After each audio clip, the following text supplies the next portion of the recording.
Hi friends, welcome.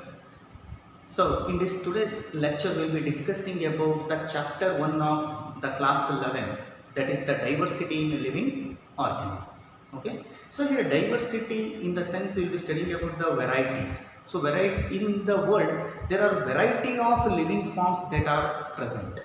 Okay.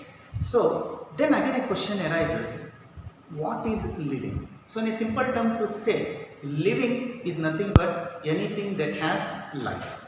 Then what is life? It has many characters. Okay, later we shall see that. Okay, so this is the first topic for you in biology.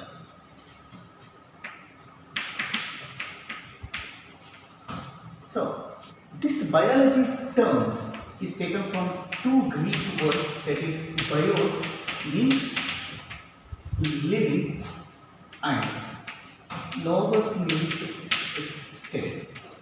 Okay, so biology is a branch of science which deals with the study of life forms or living forms. Their functions it might be, or their structure it might be, or their physical activities it might be, anything it might be. Okay, study of living forms and their body functions. We study all those things in the subject that is biology. Okay, the father of biology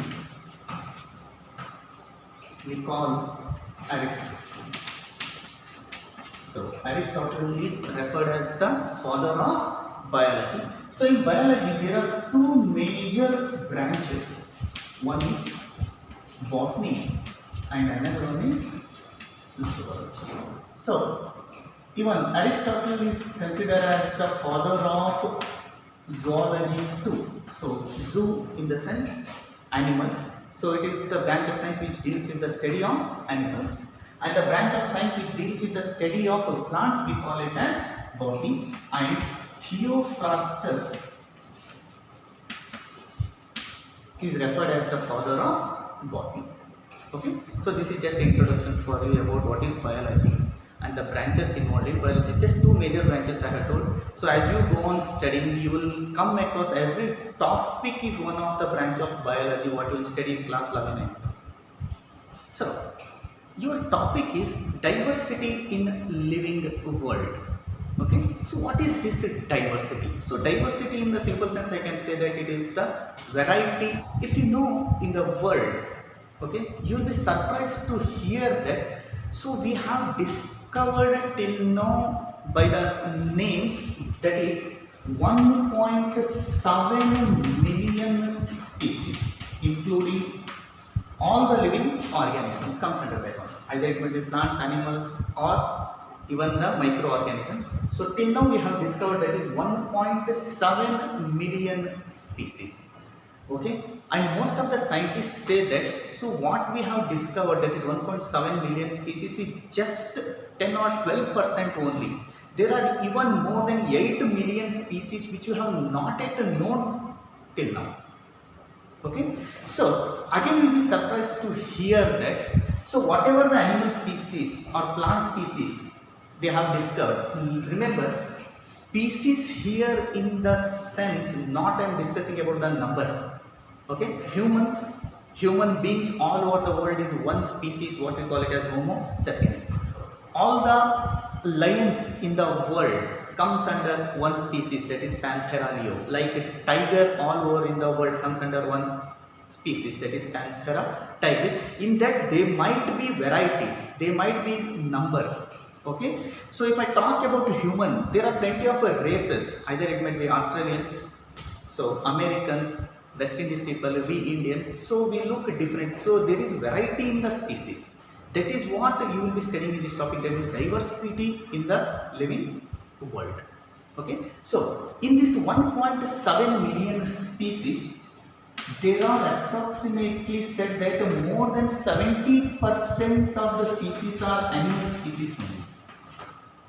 And the other species, like if I talk about, if you have studied the plant kingdom classification, in that you will be studying about the plant kingdom is again further classified into different groups. That is angiosperms, from higher to lower. If I go angiosperms, gymnosperms, pteridophytes, you have bryophytes. Okay, if I just tell you about the from bryophytes, pteridophytes, I'm not going even to the algae, bryophytes, pteridophytes, gymnosperms, angiosperms. So they are 22%.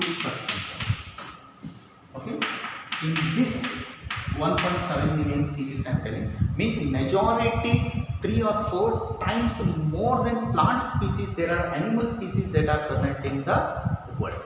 Okay, they are present in the extreme conditions also, like it might be in the hard deserts which are very hotter, either it might be Sahara, or in India what we have the Thar deserts.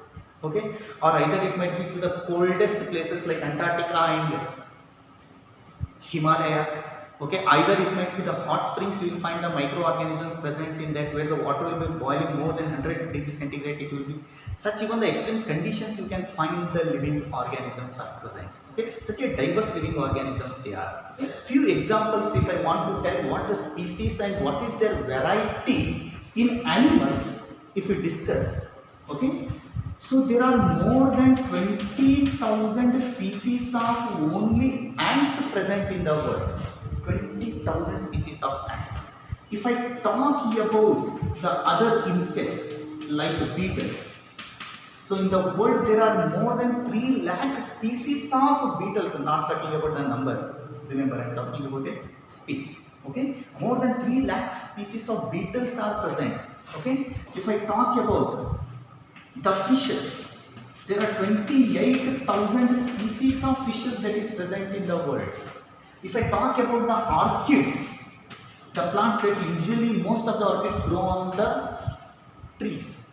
Okay, what we call them as the epiphytes. Okay, so most beautiful flowers they will be having these orchids. Okay, there are 20,000 species. If we go on making a list, plenty of such organisms you will get. Okay, so this is what we call it as biodiversity.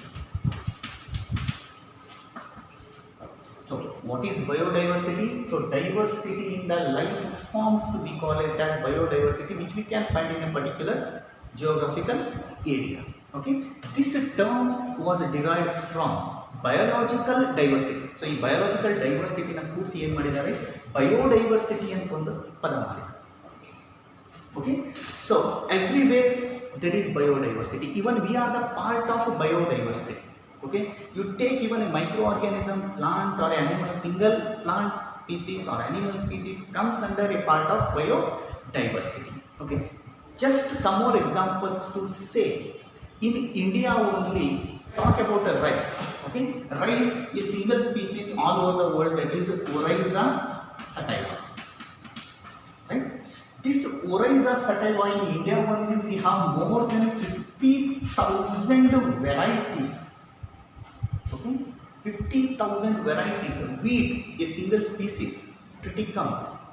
Okay, so we have more than 20 to 30,000 varieties of rice in India. Okay, mango, the scientific name what we call it as Mangifera indica. Okay, so in India only we have more than 1,000 varieties of mangoes, like it might be Ratnagiri, it might be Apus, it might be Totapuri. So varieties of such mangoes will get, but they are one species. Such a biodiversity is present in the world. Okay, I hope so the term diversity is clear for you. Okay, so we will be studying about the different varieties of life forms throughout your 2 years of your journey.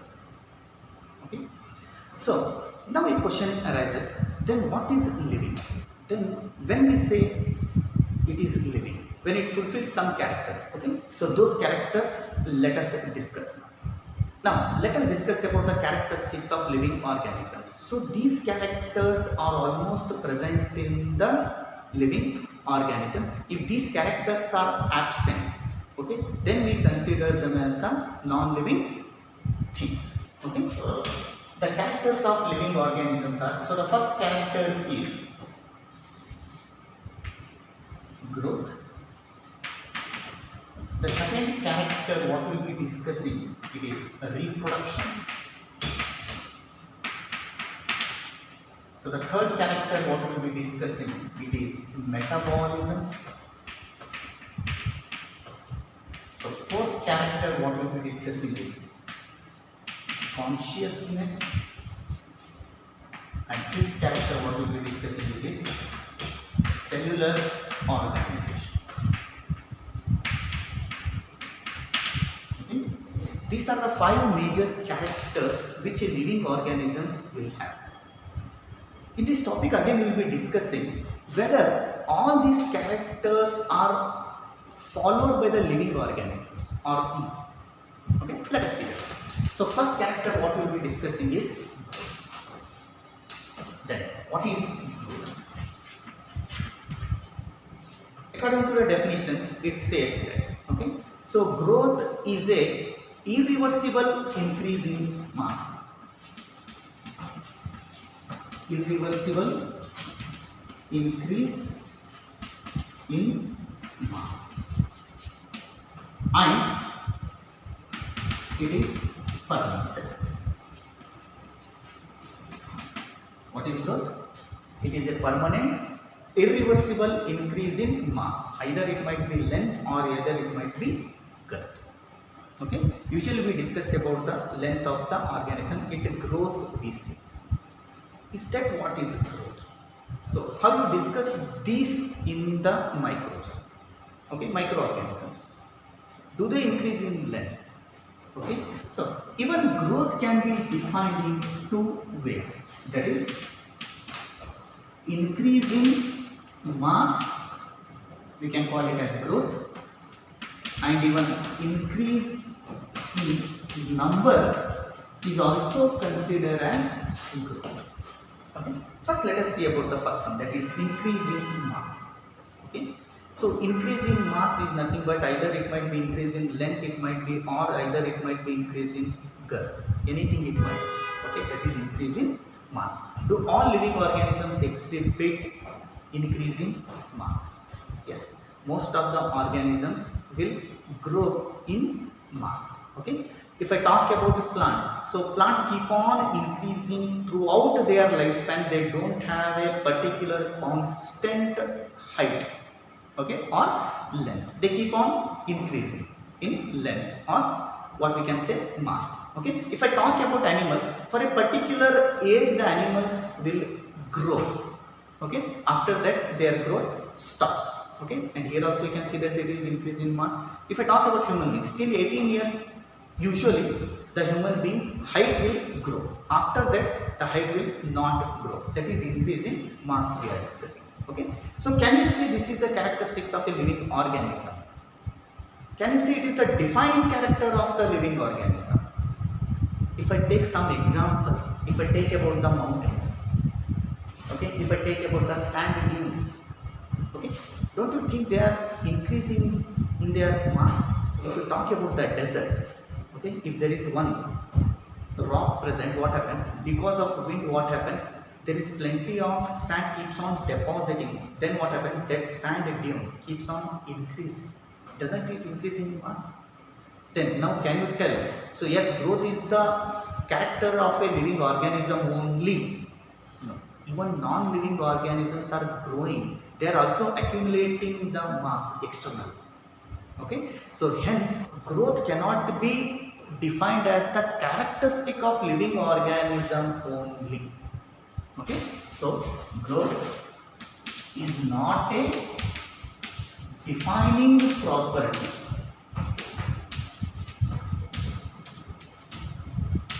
of living organisms.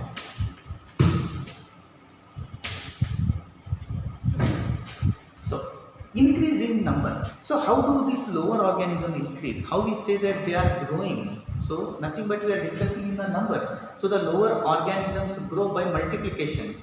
Okay, they keep on increasing their number. Okay, that also is considered as the growth. Okay, so by this, yes, growth is a property of living organism, but we can't say that it is the property of living organism only. Some examples I have given you about the mountains and sand dunes, where even they increase in mass also. Okay, so hence growth is not a defining property of the living organism. Now let us discuss about the second property, that is reproduction. So what is reproduction? The term only will say reproduce. Okay, producing the organisms of their own kind. Okay, so in reproduction there might be 2 parents involved, or even there might be single parent involved. Okay. In reproduction, we have two types.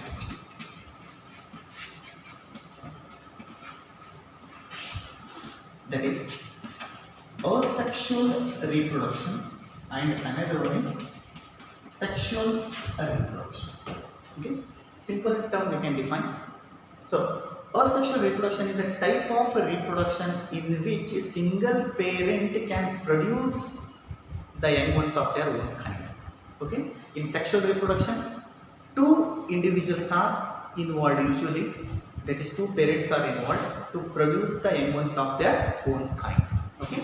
And when we talk about the asexual reproduction, so majority of the lower organisms carry out this type of reproduction, that is asexual.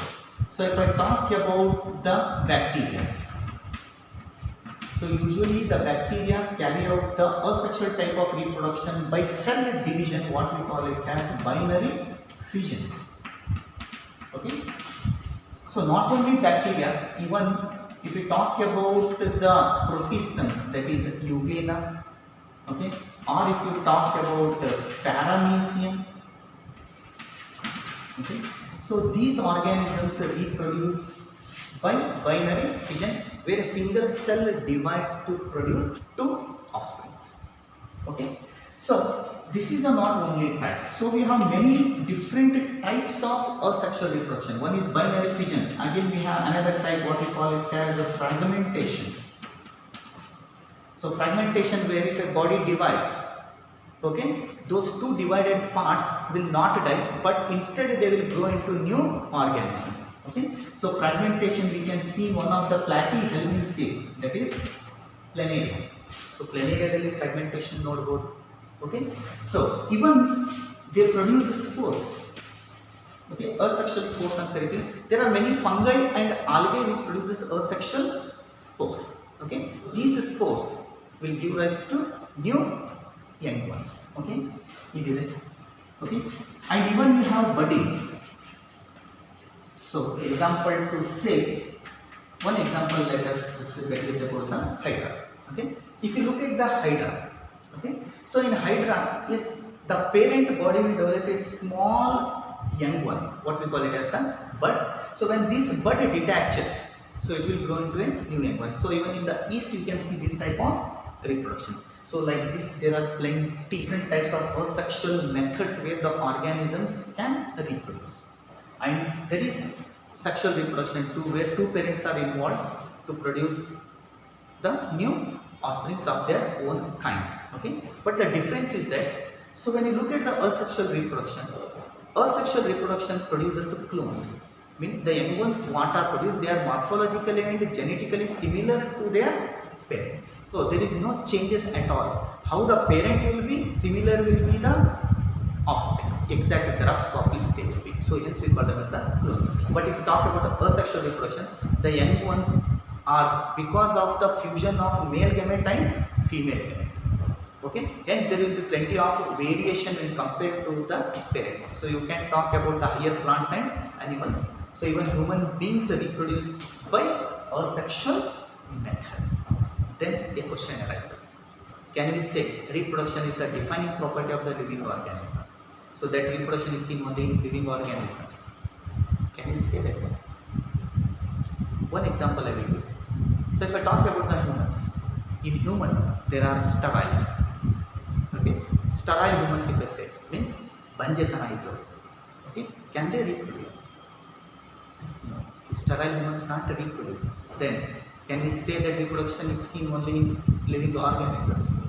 So if I talk about the honeybees, okay, so honeybees you can see three different division of labors. One is a male bee, so female bee, bigger female bee will be the queen, and the other female bees will be sterile. Means only the queen can have the capacity to reproduce, but the other females will not have that capacity. They are sterile. Means even in living organisms, the sterile living organisms are unable to reproduce. And say that reproduction is seen only in the living organism. Hence we say that reproduction is also not a defining property of the living organisms. Till now what we discussed, that growth and reproduction are not the defining property of the living organisms. Next character of living organism is metabolism, or we call it as metabolic activities. So, all the chemical reactions totally that occurs in the cell, we can define it as the metabolism. Okay, so metabolism are of two types. One is catabolism or catabolic process. Okay, so this we call it as a destructive process. Okay, another one is anabolism. So, or anabolic process, what we call it as the constructive process. Okay, means this metabolism or metabolic activities, they occur in the cells only. Okay, even outside the cell also the reactions can occur, chemical reactions can occur, but we can't say them they are living or non-living. But definitely we can see that metabolism is seen only in living organisms, they are absent completely in the non-living organisms. Okay? So metabolism are of two types, that is catabolism and anabolism. Chemical reaction where the reaction, a larger molecule is broken down into smaller molecules, and another one is anabolism where the smaller molecules are joined to form or combined to form a larger molecule. Okay? So let us take some examples of this one. So, one example, if I discuss about the catabolism, let us discuss about the respiration. So, here I am not talking about the respiration, what we take the air in and leave the air out. Taking in oxygen and leaving out carbon dioxide is respiration, but scientifically that is respiration we can't say. That is nothing but just the exchange of gases. So, it is just a part of it is one step of respiration. So actually what is respiration? That occurs inside the cell, okay, where the food that we eat is converted into what? Glucose. So this glucose enters into the body, okay, where the oxygen is utilized in breaking down this glucose molecule. So it is broken down into water and carbon dioxide, releasing ATP. Okay, means in cells what happens? The glucose molecule breaks down, okay, to produce what? Energy, and these two are released as the byproduct. So you can see that a larger molecule is broken down into the simpler molecule, hence destructive or catabolism, breaking down, what we say. Okay. And next is anabolism. So, in one example here, I can take the example of photosynthesis. So, which occurs in the plants. Even respiration also occurs in the plants. Okay.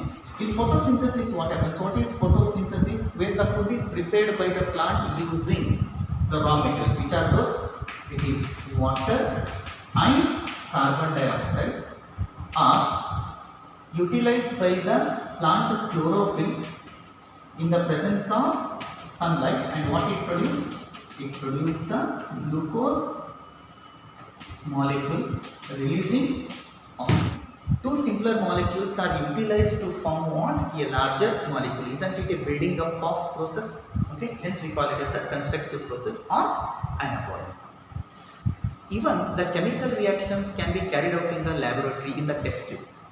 Okay, but those reactions we can't say that whether they are living or non-living reactions. Okay, hence we can say that yes, metabolism is the defining property of the living organism, which is seen only in the living organism, but it is absent in the non-living organism.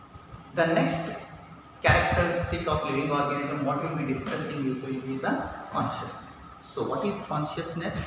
So each and every living organism respond to the external stimulus. Either it might be physical, or it might be chemical, or it might be biological process.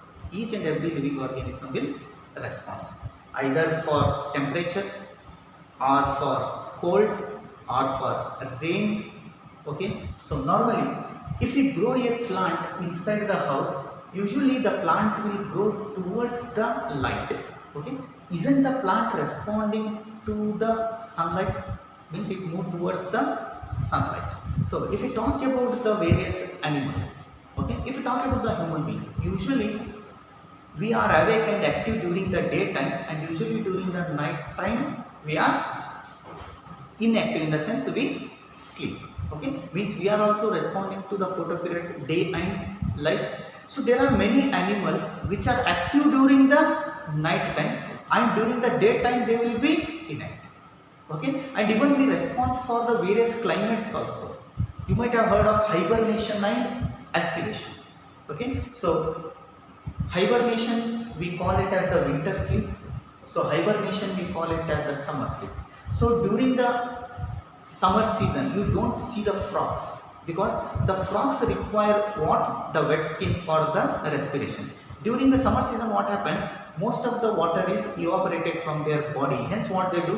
They will go deep into the soil where there is wet. They will take rest. That is what we call it as estivation. Okay. Similarly, if we talk about the polar bears, so entire season of the winter in Antarctica, they will be in sleep. They will be mostly inactive. Like this, plenty of examples we can see where the organisms will be responding for each and everything. Okay, if anyone touches you, you respond. That is the external stimulus, touch. Okay, if there is high temperature, you respond. Okay, if there is cold, you respond. Okay, even if you are at sleep, if anyone makes a sound, you wake up. Okay, that is also one type of a response. That is what we call it as a consciousness. Okay, and this consciousness is seen only in the living organisms. We can't see that in the non-living things. Okay, hence we can say that consciousness is the defining property of the living organisms. Okay, and the last one is, that is the cellular organization. Okay, so what is cell? Nothing but we say it is the structural and functional unit of life. So organisms may be unicellular, organisms may be multicellular. ಏಕಕೋಶ ಜೀವಿಗಳಿರ್ಬೋದು, ಬಹುಕೋಶ ಜೀವಿಗಳಿರ್ಬೋದು. ಏಕಕೋಶ ಜೀವಿಗಳಿಗೆ ಒಂದು ಜೀವಕೋಶನೇ ಜೀವಿ. ಹೌದಾ? Okay, either it might be amoeba, bacteria, paramecium. So most of those organisms, so they are having single cell, exhibit all these characters what we have discussed. Okay, if I talk about multicellular organisms, so multicellular organisms where cell combines to form tissues, these tissues combine to form organs, these organs combine to form an organ system, what we call it as organism. Okay, that is what we see in the multicellular organisms. Look, so and no cells we find it in the non-living things. Hence we can say that cellular organization is the characteristic feature of the living organisms. Okay, so how about the viruses? Viruses are living or not? So viruses are not cells. So viruses are not made up of cells. Viruses do not have metabolic activities. Okay, then can you call them as non-living organisms, non-living things? Usually viruses, we don't keep them under the living things, we keep them under the non-living things. In the sense, I can say that they are the intermediate between living and non-living things. Okay, when they are inside the cell, inside the host cell, they will multiply. If they are exhibiting reproduction, okay, they will increase in their number, they are exhibiting growth. Okay, they have the genetic material, that is DNA, it might be RNA, it might be, which is transferred to the next generation, which is the characteristic of a living organism. When they are outside the cell, we can store them as the crystals. They will neither increase in number nor mass. They don't have cell structure, they don't have metabolism, they will not even exhibit a reproduction. Okay, outside the host cell they are non-living, inside the host cell they exhibit living properties, hence they are kept intact. Okay, so friends, this was about the characteristics of the living things. Okay, so because of these characters we can classify the living things and non-living things. And here in this topic what we studied today, that there are 5 major characteristics of a living organism. In this first two, that is growth and reproduction, we we can't perfectly say that this is the defining property of the living organism, but metabolism, consciousness and cellular organisms are the defining properties of the living organisms. I hope this much you have understood.